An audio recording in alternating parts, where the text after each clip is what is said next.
It should not just be managed there. Ego healing must be done on all aspects of life. Go within and get to know you. What makes you feel doubt, fear, insecurity in your life? Does doubt stem from childhood wounds? Same with fear and insecurity. When did you start feeling that way in your life and why? Everyone targets ego in just that connection, but fail to see the bigger picture. Ego is life. Humans live in a state of ego. You fear having enough to pay your bills, often fear what tomorrow might bring, or simply fearing the unknown. You doubt yourself often and the decisions you make. Firstly, it is alright to feel confused, doubtful, fearful, and insecure when you are still navigating the dynamics of your twin flame journey. Sometimes it feels like your world has turned upside down. When you meet a twin flame, the first scary feeling you get is that your life is about to change forever. You never know how everything would unfold, but you have this imminent affirmation that you're managing feelings of doubt, fear, and insecurity in a twin flame union can be challenging, but there are several strategies you can use to navigate these emotions and strengthen your relationship. Here are some tips that may help. Self-awareness. The first step in managing these feelings is to acknowledge and understand them. Take the time to reflect on where these emotions are coming from and why they are surfacing. Self-awareness can help you gain insight into your triggers and patterns of thinking. Open communication. Talk openly and honestly with your twin flame about your feelings. Share yo. Have you ever doubted your twin flame connection? Yes, more times than I can count. First I thought it was a spell. Then I said it's in my head and making things up. Then I thought, perhaps I am obsessed with someone who is just not that into me and I should get over it. Then I said this doesn't exist, it's a trick of some sort. Other times I thought I was crazy, it's a joke. Often I felt this person is just playing games with me. I don't know why, but doubt seems to be the only thing that doesn't change. But believe me, it does, and later on you get to live with it. When we have healed, calm yourself and breathe. Your fears come from your trauma wounds. You are not about that. You are more than your thoughts or experiences. You are essentially a beautiful soul capable of transcending the ego and its manipulative ways of putting you in low energetic fields of guilt, remorse, sorrow or fear. Ultimately, your fear stems from the unknown. Fear is what the ego thrives in, and everything outside of you that you have no resonance with instigates that feeling. It is just an illusion created by the mind, manifested in the body. Because we fear what we don't recognize, we fear the uns. How can extreme doubt and overthinking affect the twin flame journey? I think the whole twin flame journey is purely energy.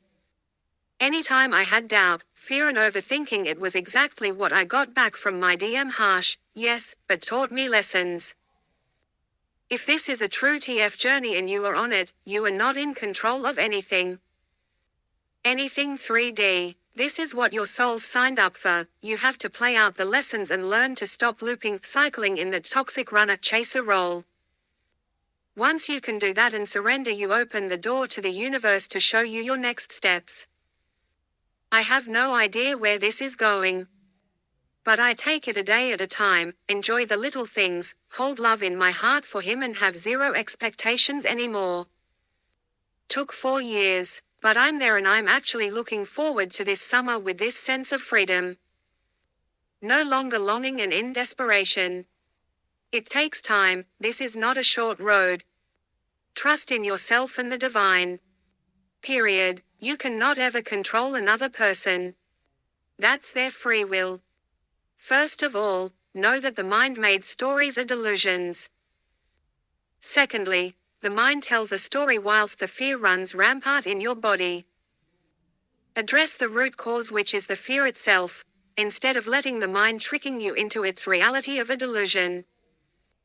Separate the fear from your mind by placing your awareness on the fear itself. What this does is creates a gap between the fear and mind identification. Practice this enough and you find that fear may arise but a story doesn't follow. Even if a story does follow, you are aware enough to know that it's all bullshit, to say the least. Your awareness is very powerful, and awareness is more powerful than any emotion or situation in your life. All that is required of you in dark times is a degree of presence. Your presence is a light that shines and it exposes the darkness for what it is. A shadow that is all. Then you realize that fear is a trickster, and as long you identify with the fear, it will keep you under its thumb. Fear is a common factor and very powerful in its persuasion of your mind. Free yourself by going to the root cause of your problem, which lies within you, not within your mind. Instead of snipping off the leaves, pull out the roots. The sum of it all, darkness, pain, fear, whatever you want to name it, is a living entity and it needs your identification with it to live. So as long as you derive a sense of self from it, it will use you to survive. The unusual part with people that suffer with immense pain and fear is that they think it's them. The good news is, the more suffering you have, the more of a flower you will bloom into. So in essence, even the darkness has its part to play. Don't let fear steal your dreams. Don't let fear direct your life. Don't let fear steal what precious life we have left. Every day is so precious, because we don't get this day back, we lose it forever. Ultimately, we have two choices. Rise above fear or fall to it. Remove the twin flame from the question, as it should not just be managed there. Ego healing must be done on all aspects of life. Go within and get to know you. What makes you feel doubt, fear, insecurity in your life? Does doubt stem from childhood wounds? Same with fear and insecurity. When did you start feeling that way in your life and why? Everyone targets ego in just that connection, but fail to see the bigger picture. Ego is life. Humans live in a state of ego. You fear having enough to pay your bills, often fear what tomorrow might bring, or simply fearing the unknown. You doubt yourself often and the decisions you make. Everyone thinks they